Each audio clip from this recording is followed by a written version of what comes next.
فرصة للعراق حتى فرصة للعراق يشيل الحظر ممكن، يعني فرصة للعراق يشيل الحظر. هي القضية مش حظر، قضية بنية تحتية، قضية الوضع الأمني. الحظر أول النقاط. خلينا نكون واقعيين. احنا واقعيين. اليوم الواجز الأمني في العراق لا يسمح، بس انت لا يسمح أحد يروح.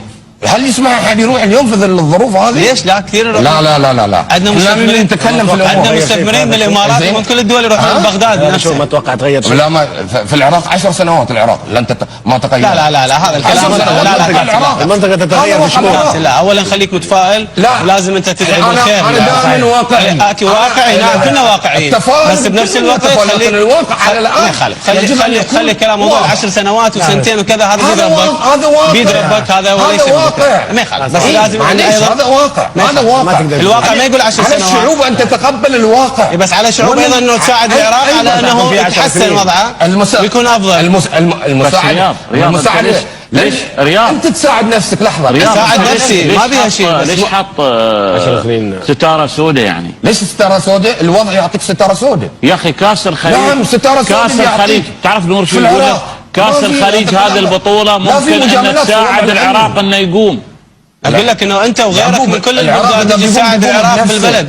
هذا مو غلط. شعبه لا زال العراق في وضع السيء. خلينا نكون واقعيين. هم مش شايلين روحهم، احنا نجينا. لا لا لا لا. كابتن رياض لا العراق يقوم بنفس هذا مفهوم غلط. ابو نواف لا ابو نواف يقوم مع ان اخوانه اشقاء الشعوب الثانيه يكونوا معاه، يآزرونه في كل شيء. هذا جزء من المعادله. هو مبتعد عن اخوانه. رجاء انا ما اسمح لك بهذا الكلام ابدا. لا ما اسمح لك ابدا. هنا عفوا بس لا بس كابتن لحظه. لا الله يخليك الله يخليك. اولا احنا ما مبتعدين. اقرب الناس نجي ونتكاتف مع الكل. لا خليك صريح وخليك جريء. موضوع انه احنا بعيدين عن الناس هذا خطأ. موضوع انه احنا ما شايلين نفسنا ايضا هذا خطأ. احنا عندنا هجوم علينا من كل مكان. لحظه لا خليه يكمل. احنا عندنا هجوم علينا من كل مكان، ولا يزال الشعب العراقي يقاتل لاخر لحظه، اذا كانوا رياضيين، اذا كانوا سياسيين، واذا كانوا في كل مجال عمل بالعراق باصعب الظروف. العراقي المواطن العراقي يطلع من الصبح يروح يشتغل ويسوي كل شيء، وعندنا استعداد نحميك ونحمي كل واحد يجي للعراق في سبيل رب العالمين. اسمح لي اول شيء اسمح لي. لا تاخذ خط. نور تاخذ خط.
روحي عمانية.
روح السلطان قابوس الله يرحمه جزاك الله خير. انكم تشرفونا اليوم وللديوان. جزاكم الله جزاكم الله جزاكم الله. وانا خليني احكيك، انا عشت بالسلطنه ودائما كلامي اقوله امام الاعلام، لولا الناس كلها تدرس شخصيه هذا الرجل اللي واحد صار مع الثاني اخوه، وان شاء الله احنا اخوه. الله يحفظك. رحمه الله على روحه، وان شاء الله اللي بقى بالسلطان هيثم، وان شاء الله تبقون غاليين وعزاز علينا. يا مرحبا بكم وهلا. جزاك الله خير. هذا رباط. تعال ايه رباط يقول جزاك الله خير. يا حبيبي تحية طيبة تليق بكم وتطيب بها مجالسكم حيثما كنتم وحيثما يصلكم صوتنا ونبضنا وصورتنا. سلام عليك على رافديك يا عراق القيم، فأنت مزار وحصن ودار لكل الأمم. هنا المجد أما وصلى وصام وحج وطاف بدار السلام، فبغداد تكتب مجد العظام وما جف فيها مداد القلم. هكذا شدت بلابل العراق تغني لأغلى وطن، وهكذا نردد معها في السر والعلن: العراق العظيم، بلاد الرافدين ومضرب الآيتين، مسرى النهرين دجلة والفرات ومرقد شط العرب، أرض النشأة منذ القدم، أرض البدايات وأم النهايات ومستقر الأمم، عنوان حياة وشهادة ميلاد وكسر للعدم. العراق الحبيب، عمق الأصالة ونبض التاريخ وغصن الحضارات التي لا تشيخ، لغز التميمات وأصل الحكايات وكل القصص. بلاد الرافدين أول الوافدين على الأرض والحضارة والتاريخ، عهود طويلة من التميز والتفرد والإبهار، بوابة الآلهة إلى الأرض الصالحة ونافذة الشمس التي لا تغيب. العراق مسقط الرسل والأنبياء وحضن الطبيعة ومرآة السماء، كتاب الرسالات ووصية الديانات وعاصمة الخلافة على مر الإمبراطوريات، من بغداد إلى البصرة إلى كركوك إلى السليمانية إلى أربيل إلى الأنباء وغيرها من العناوين والتفاصيل والأسماء. أرض نبوغ وتفوق ومزار أمجاد قبل التاريخ وحتى قبل الميلاد. العراق أرض الرفاق والوفاق والتعايش والتنوع رغم الاختلاف، جنة الثقافات والمذاهب والديانات، عاصمة الكتب والشعر والشعراء، مسرح الفنون والأدب والكلام والحروف من ذهب. العراق هو بكل بساطة بساط العلم الذي يسافر بنا وفينا عبر كل زمن. العراق تلك الأرض المنبسطة المنخفضة التي ترفع رأسها عاليا لتتباهى بنفسها بين الشعوب وبين الأمم. ابتدعت العلوم والأحكام وشرعت القوانين وشربت من كل البحور، فكانت أول الأولين وفاتحة العالمين. العراق العظيم، بداية من أول التاريخ القديم إلى اعتماد التقويم السليم، مصدر إلهام ومبعث دهشة وانبهار، وشاهد على تطور البشرية منذ القدم.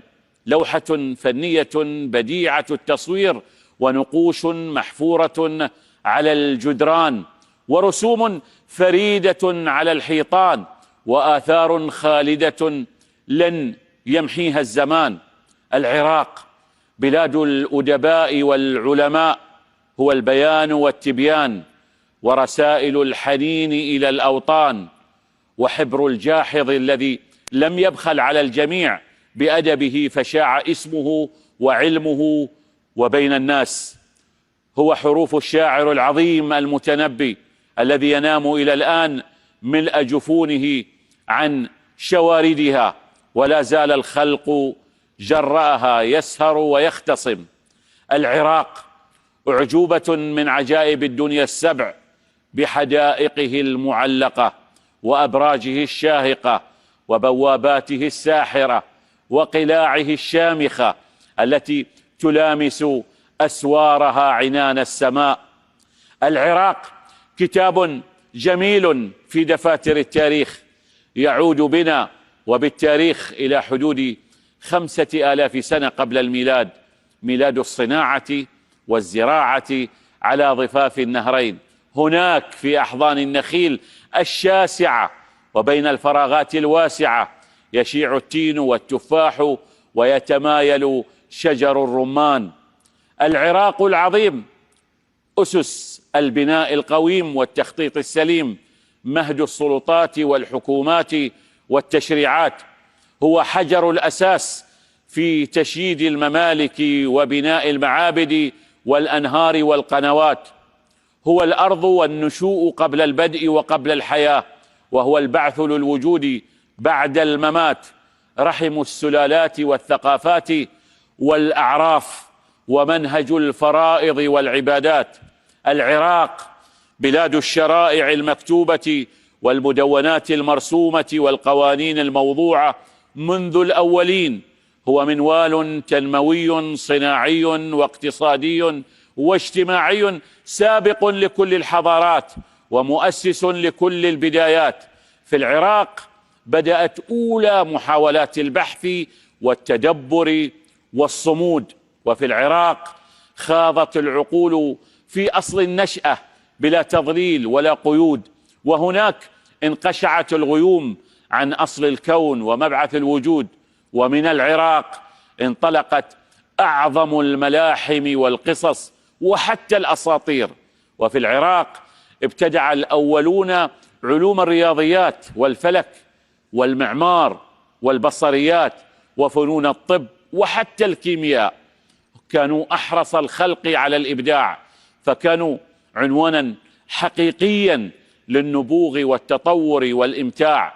العراق القديم بكل إنجازاته وصولاته ومكتسباته جزء لا يتجزأ من حاضر العراق الحديث، هو امتداد للتاريخ العريق منذ بداية مراحل تطور البشرية وحتى تفتح قريحة الإنسانية.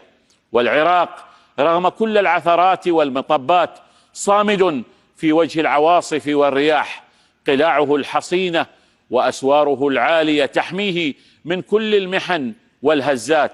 وللعراق شعب عظيم كريم لا يفنى ولا يخون، شعب لا يخيب معه الرجاء، يقطر عزة ونخوة وانتماء، أصل المروءة والكرامة والوفاء، شعب صبور لا ينحني ولا ينكسر، يجابه الظروف والصعاب مهما كانت فينتصر.